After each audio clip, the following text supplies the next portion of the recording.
When you get your fabric out of your package, it has been folded really tightly and kind of smushed together, probably with lots of other projects. And so the creases in here are pretty strong at this point. And we're not worried about making them completely flat. We just need to get them mostly flat.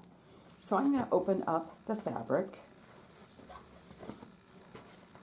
And I am going to open it up completely so there's just a single layer.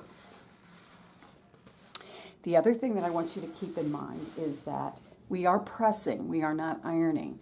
Ironing is kind of a back and forth like this real fast movement. Pressing is an up and down movement because we want to use steam and pressure to get these things out.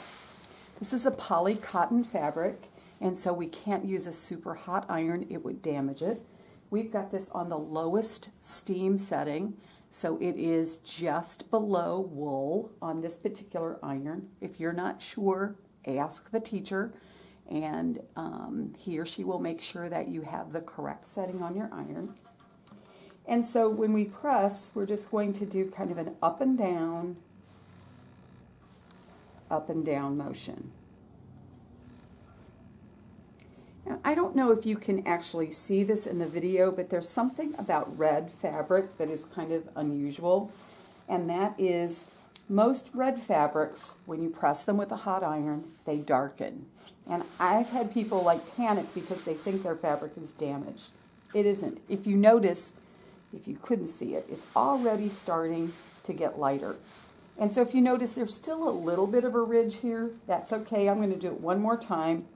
But again, I'm doing an up and down motion because if I move it around back and forth too much, I could actually stretch the fabric. So then I'm going to move this way.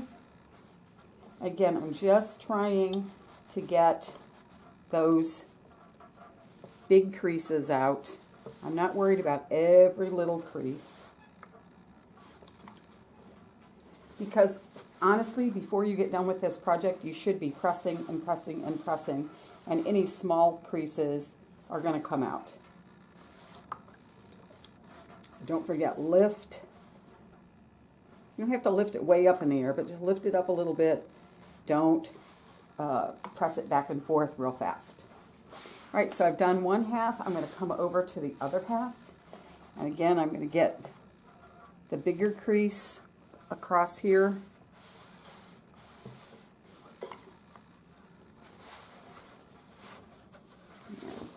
I've got a couple right here. They probably won't be a huge problem. It's mostly these long vertical ones that cause the problem.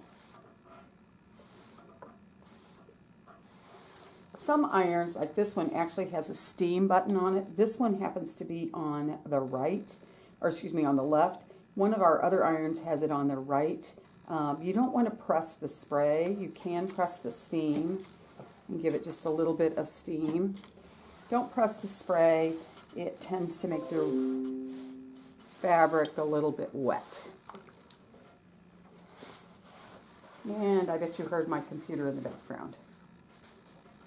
All right, so again, I've got these last little bits like so. All right, I probably should have told you this at the beginning. A little bit of stuff about safety with the iron. Don't ever leave it lying flat like this and take your hand off. If it is flat, your hand should always be on it. When you get done and you want to take your hand off, make sure that you have it sitting up on its heel.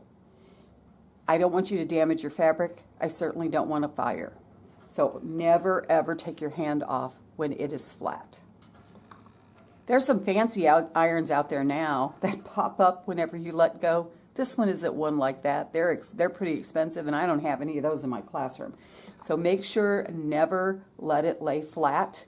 If you have your hand off of it, make sure it is up on its heel like this, and make sure that you put it in the center of the ironing board.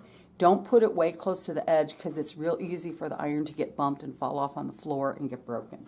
So make sure it's in the center of the width of the iron and not too close to either end.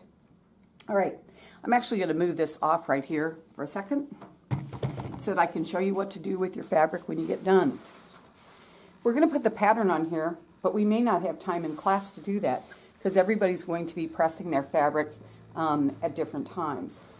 So if you notice, I kind of folded it in half, and then I'm going to fold it in half again, and then I'm going to fold it one more time. So I basically folded it into eighths, and I think it's eighths. I'm not going to press like this real hard because I don't want to put creases in. I'm also not going to put it back in the bag right now.